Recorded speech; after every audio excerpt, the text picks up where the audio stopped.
안녕하십니까, 김종래입니다. 10월 15일 김종래 TV 방송을 시작하겠습니다. 요즘에 거의 매일 실수 실언을 이어오고 있는 이 국민의힘의 윤석열 후보가 엊그제, 그러니까 13일에 또 초대형 사고를 쳤습니다. 아마 이 손바닥에 임금왕자를 써갖고 텔레비 토론에 나왔던 거 이상으로 큰 후유증을 낳을 것 같습니다. 그는요, 그저께 국민의힘 제주 선대위 임명식에서 정권을 가져오느냐 못 가져오느냐는 건 둘째 문제고, 정말 정신머리부터 바꾸지 않으면 우리 당은 없어지는 것이 맞다고 했습니다. 그러면서 정치권에 들어오니까 이건 여당도 없고 야당도 따로 없더라. 정치를 하기 전에는 날 보고 굉장히 핍박받는 훌륭한 검사라고 하던 우리 당의 선배들이 내가 정치에 막상 발을 들여놓으니까 핍박받는 것 하더니 이제 의혹을 들이대더라. 민주당과 손잡고 거기 프레임에 저를 맞춰서 공격하지 않나라고 지적을 했습니다. 특히 이윤 후보는요, 고발사주 의혹을 가지고 대장동 사건에 비유하면서 이재명과 유동구의 관계와 저와 수사정보정책과 손준성 검사 얘기입니다. 의 관계라는 식으로 공격을 한다. 도대체 야당 대선 후보가 할 소리인가? 이런 사람이 정권 교체를 하겠는가? 이거는 뭐냐면은 전날 그 유승민 후보가 한국기자협회 초청 간담회에서 한 발언입니다. 이게 이재명하고 유동규 대 그리고 윤석열 대 손준성 수사정보정책관 얘기, 관계를 빗대서 한 얘기입니다. 또 홍준표 후보에 대해서는 홍준표 후보가 이제 제주도를 라스베가스식으로 만들겠다고 한 그 공약을 언급하면서 그 사막의 대형 관광호텔 시설, 도박장을 때려넣는 라스베가스에 살고 싶은가, 무책임한 이런 사이다 발언, 건설업자나 좋아하는 이런 공약을 하는 사람들이 우리 당에서 대통령을 하겠다고 나와서 폭탄을 던지고 다닌다고 주장을 했습니다. 또 윤 후보는요, 여기서 그분들이라는 건 홍과 유승민 후보를 얘기하는 겁니다. 제대로 했으면 이 정권이 넘어갔겠으며, 제대로 했으면 지방선거와 총선에서 저렇게 박살났겠나. 제 개인은 얼마든지 싸움에 나가 이길 자신이 있지만 당이 참 한심하다. 정권 교체를 하려면 당부터 바꿔야 된다고 그랬습니다. 윤 후보가 이런 발언을 하게 된 배경을 윤 후보 입장에서 본다면은 아마 경선 전략의 일환으로서 이해할 수 있을 겁니다. 그 정치권에 처음 입문하는 말하자면 새 정치인, 그리고 법과 정의 상징, 그리고 반문의 상징으로서 이미지를 가지고 정치권에 입문했는데, 어떻게 몇 달 지나다 보니까 기성정치법 문법에 물든 정치인 이렇게 돼가지고 이제는 홍준표 후보하고 버거운 싸움을 하고 있는 상황인 것이 여론조사상 여러 가지로 나타나고 있습니다. 특히 젊은 세대하고 중도층에서 홍에게 굉장한 열세를 보이고 있다는 것이 여론조사의 결과입니다.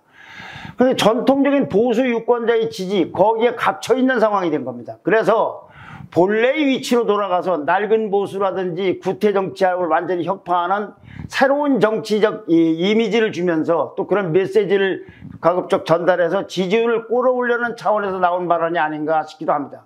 그런데 아무리 그런 동기를 하더라도 저렇게 거의 막말에 가까운 투박하고 절제되지 않은 저런 발언으로서는 그런 효과를 난 거둘지, 중도층이라든가 젊은 층이 저런 발언을 놓고서 이분이 이렇게 이미지 탈색을 하려고 하는구나 라고 생각을 하는지는 저는 의문입니다. 오히려 저는 반대 결과가 될 가능성이 높다고 생각합니다.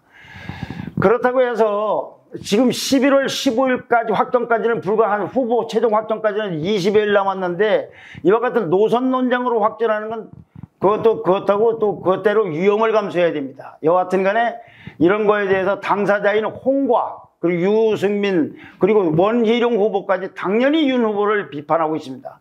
특히 홍 후보는 오늘 밤 한 8시 저녁 때부터 저녁 때 있을 1대1 토론에서 윤 후보하고 마침 격돌을 하게 되는데 이걸 문제 삼으려고 벼르고 있다고 합니다.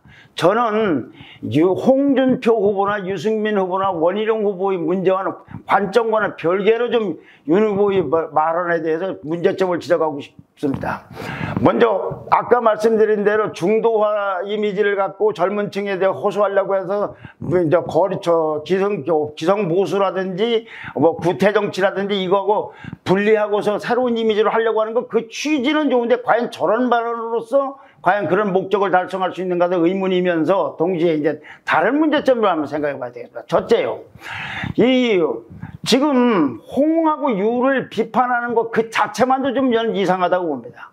유승민 후보가 윤석열 후보와 수사 정책관의 관계를 이재명 후보와 유동규 성남시 성남도시건설공사의 그 기획본부장을 했다는 이 측근으로 알려져 있는 사람 관계에 비유한 거, 이게는 왜 그렇게까지 발끈해야 되는지 문제인지 모르겠다. 문제제기는 충분히 할 수 있는 거 아닌가 싶어요. 자, 성남시장과 산하기관에 했던 성남도시개발공사의 기획본부장의 직무연관성, 성남시장과 그 도시개발 직무연관성하고 검찰총장과 수사정보정책관의 직무연관성을 보면은 상식적으로 생각하면 이 대장종이라든가 이런 걸 떠나서 보면은 후자가 더 밀접하다고 볼 수도 있는 거 아니겠습니까? 왜냐하면은 성남도시개발공사는 성남시가 아니라 성남시의 산하기관입니다. 그런데 수사정보정책관이라는 건 검찰총장을 지근거려서 보좌하는 직속 참모가 아닙니까? 그러니까 경쟁후보 입장에서는 이런 문제를 제기할 수도 있는 거 아닌가. 그렇다고 해서 그게 그렇다고 확신하는 것이 아니라, 아니 그런 관계라면 여기도 그렇게 한번 생각해 볼 수 있는 거 아니냐고 문제는 제기할 수 있는 거. 그럼 아니면 아니라고 설명을 하면 되지, 그걸 갖고 이렇게 발끈할 문제인가. 그 다음에 홍준표 후보가 제주도를 라스베가스로 만들겠다는 공약이, 그 공약이 문제가 있으면 차분하게 조목조목 이걸 그 문제점을 지적을 하면 되는 것이지, 이걸 건설업자나 좋아할 공약이고 도박장으로 매도할 일인가, 이걸 판단하는 건 오히려 제주도민의 입장이라고 생각이 됩니다. 그리고 그런 견해가 있으면 토론에서 비판하고 지목조목 지적하면 되는 것이지, 이걸 왜 밖에서 이렇게 얘기를 하고 있는지는 이해가 잘 안 됩니다. 게다가요, 홍윤 전 총장은 그 이틀 전에, 그러니까 이런 발언을 하기 이틀 전에 홍 의원이 한 이틀인가 3일 전에 홍 의원이 자기 자신 윤 후보하고 윤 후보 가족을 범죄 공동체로 비유하는 등 거친 공격을 해오자 홍 의원을 향해서 선배님, 우리는 깐부가 아닙니까 했습니다. 오징어 게임에 나오나요? 그리고 자기 캠프에서 게다가도 이 홍준표 의원에 대해 막말은 고질병이라고 논평한 걸 가지고 앞으로는 그렇게 하지 말라고 경고했다고 공개까지 했었습니다. 왜 이런 문제는 그냥 논쟁을 하고 토론하면 되는 것이 이렇게 발끈할 이유가 있는 것인지. 둘째는 주자간 경쟁을 하고 있는 겁니다, 지금 현재. 근데 왜 당을 몰고 들어가는지 나 이해를 못하겠다. 주자들에 대해서 경쟁 후보, 예를 들면 홍준표나 유승민 후보에 대해서 불만이 있으면 그들을 비판하고 토론해서 그들과 경론을 벌리거나 공격을 하면 되는 겁니다. 근데 왜 갑자기 당에 화살을 돌리는지 이해가 안 됩니다. 한마디로 얘기하면 해체해야 될 땅이라고 생각하면 왜 그런 당에 들어왔고 왜 그런 당의 후보가 되려고 하는지 나는 이해가 안 됩니다. 그러니까 오죽하면 국회 사무처 관계자가 페이스북에다가 청와대에 같이 근무했던 동료들, 선후배들을 탄핵 정부 때 적폐 수사로 집 담보대출을 받아가면서 변호사 비용만 100억 넘게 썼을 것이다.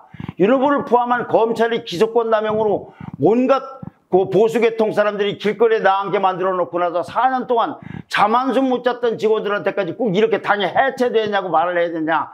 당을 모욕하는 건 참을 수 없다고 했어요. 이 사람들 얘기도 홍준표나 유승민 얘기가 아니라 당을 모욕하는 것, 당을 해체된다는 것, 이거는 참을 수가 없다는 겁니다.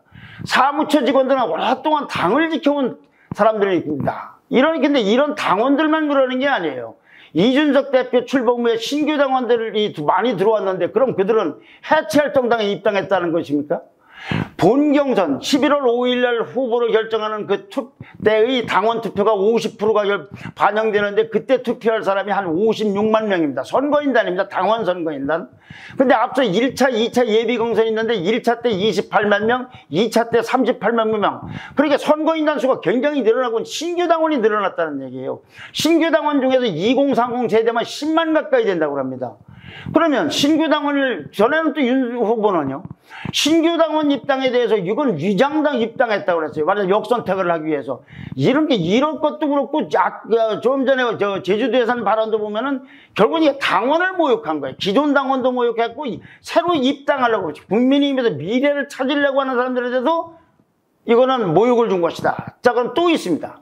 어제 SBS가 넥스트 리서치의 조사 의뢰에서 보도한 여론조사 결과를 보면 국민의힘 지지율이 32%고 민주당 지지율이 28.9%입니다. 국민의힘이 어쨌거나 민주당보다 높습니다. 그러면 국민의힘을 민주당보다 더 지지하고 있는 유권자들은 이건 어떻게 해체될 당을 지지하고 있다는 겁니까? 뭡니까? 또 납득이 잘 안 가요. 그런데요, 윤 후보는 이것이 논란을 빚자 그 다음날, 그러니까 어제 해명했는데 이것도 황당합니다.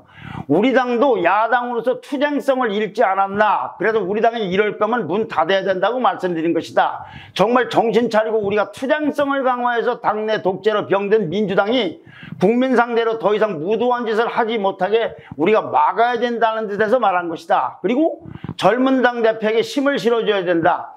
당 자체가 민주화되면 몇 사람에 의해서 좌지우지되면 안 된다는 뜻이었다고 합니다. 이거하고 제주도 발언하고 거리가 있어도 너무 거리가 멉니다. 자, 투쟁성 부분입니다. 윤석열 후보는 국민의힘 지지자들과 국민의힘의 투쟁 노선, 투쟁의 강도를 문제고 한 번도 토론한 적이 없습니다. 더군다나 이준석 지도부에게, 젊은 대표에게 힘을 실어줘야 된다고 하는 그 이준석 대표에게 투쟁을 강화하자고 한 적도 없습니다.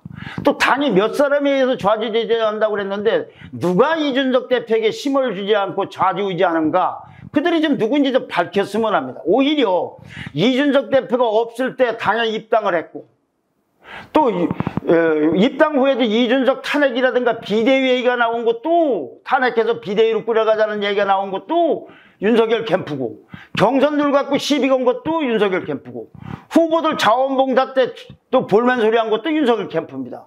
또 현재 국민의힘 의원들이 가장 많이 모여있는 곳이 윤석열 캠프입니다. 근데 이런데 윤석열 총장이 몇 사람이 당이 좌지우지한다고 하니 그게 누군지, 왜 이런 소리를 하는지도 좀 어이가 없습니다. 자, 민주당 후보 경선 때 이재명 후보가 얼마나 공격을 당했습니까? 저는 이재명 후보를 두둔해서 하는 얘기 압니다. 그런데 이재명 후보는 그때 당 자체는 매도한 적이 없습니다. 당을 해체하다니까 그게 아니라 오히려 민주당은 단합해야 된다고 얘기를 하고 있었죠. 윤석열 후보도 앞서가니까 가장 많이 공격받는 겁니다. 그걸 숙명으로 여기고 그걸 이기고 설득하고 해서 지지율을 높이는 것이 목표지, 당을 해체한다, 이거는 아무리 순간 동기를 갖고 있고 보수 정당을 개혁해야 되겠다는 취지가 있다 하더라도 이런 식이면 감정 표출로밖에 보이질 않고, 그러면 국민들 사이에서는 윤석열 후보의 자질이나 리더십을 어떻게 평가하겠습니까?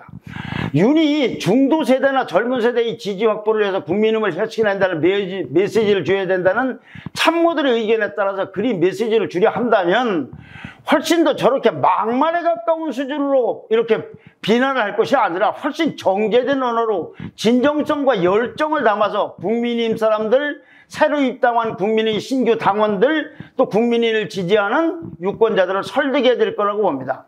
저런 언어와 메시지 구사로는요, 집토끼도 산토끼도 다 놓치고 결국은 지지율을 떨어뜨릴지도 모릅니다.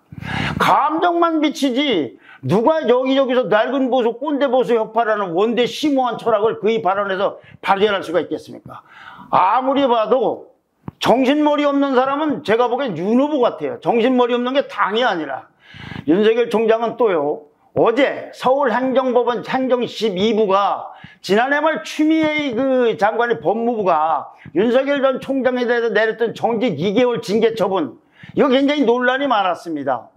막무가내로 징계하는 줄 알았다고 했는데 저쨌거나 행정법원에서는 이것이 정당하다고 판결한 겁니다. 이것도 심각하게 받아들여야 됩니다.